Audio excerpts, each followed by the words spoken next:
Egypt has ramped up efforts to fight the coronavirus, ordering manufacturers to channel medical protective equipment to public hospitals and announcing 1 billion Egyptian pounds, which is 64 million US dollars, in extra funding for its health services amid rising cases in the COVID-19 disease.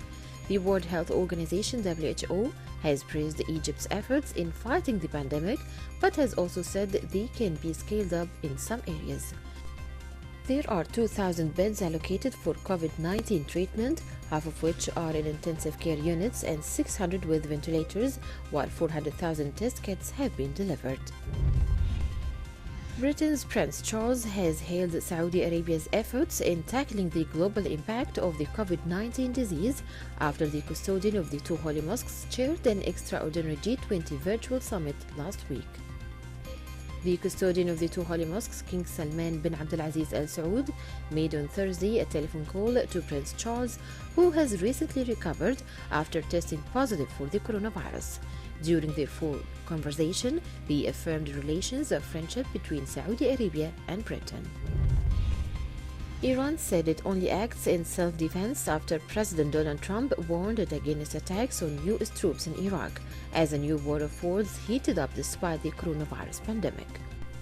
Tensions between the armed forces flared in Iraq, where the United States deployed Patriot air defense missiles, prompting Iran to warn of consequences and demand a U.S. withdrawal. Earlier, Trump warned Iran that it would pay a heavy price in the event of further attacks on U.S. troops. Saudi Arabia called for an emergency meeting of OPEC and other oil producers, a grouping known as OPEC Plus, to stabilize the oil market.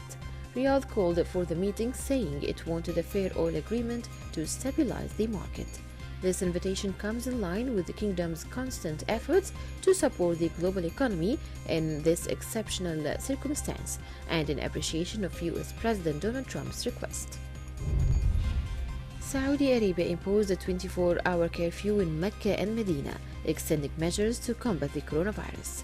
The Saudi Interior Ministry stipulated exceptions, including for essential workers, and to allow residents to buy food and access medical care. The decision includes stopping all commercial activities in Mecca and Medina, apart from pharmacies, supermarkets, banks, and petrol stations. The UN envoy to Yemen said he was engaged in talks with the country's warring parties to secure a nationwide ceasefire to help counter the threat of the new coronavirus. Yemen has so far not recorded any cases of COVID-19, but 8 groups are concerned that when or if it does hit, the impact will be catastrophic for a country already facing what the UN calls the world's worst humanitarian crisis. Martin Griffin's office said he is discussing concrete steps with all sides despite a recent escalation in the long conflict. Syrian official TV channels, text messages, and advertisements keep reminding citizens of protecting themselves through abiding by the health guidelines issued, especially self-isolation. However, daily life scenes from Damascus show that citizens are not in compliance with these measures. According to studies, fears of being infected with coronavirus are being put aside because of the need to meet necessities, especially for the extremely poor, who account for over 80% of the population. Iran said that the coronavirus has killed another 124 people, raising its total to more than 3,160, as President Hassan Rouhani warned that the country may still battle the pandemic for another year, in a rare acknowledgement of the severity of the outbreak. Iran's parliament also announced Speaker Ali Larjani has contracted the virus, saying he was receiving treatment in quarantine. The health ministry spokesman earlier announced the latest death toll in a news conference and confirmed 3,111 new infections over the past 24 hours, bringing Iran's total to 50,468. A Turkish column consisting of 25 armored vehicles entered Syria from the Kafr crossing in the countryside of the northwestern Idlib province.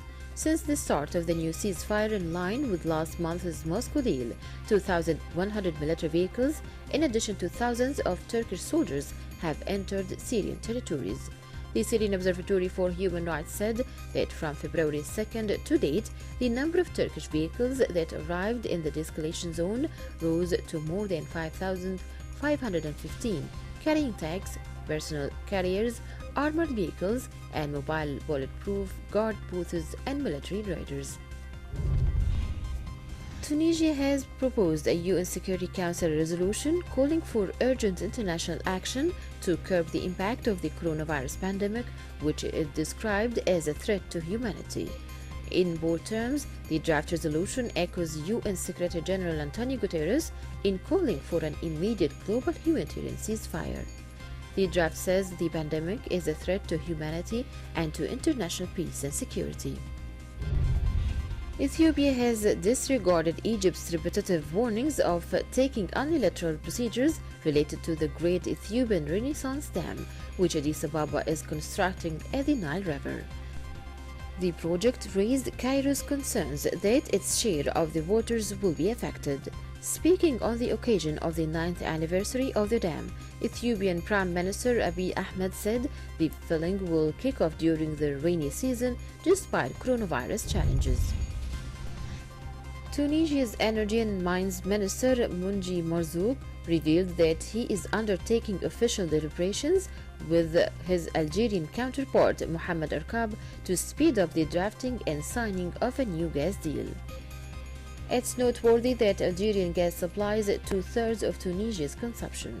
Marzouk said that Tunisian-Algerian economic talks were very positive and involved renewable energy as well as oil, gas and electricity distribution between Tunisia, Algeria, Morocco and Libya.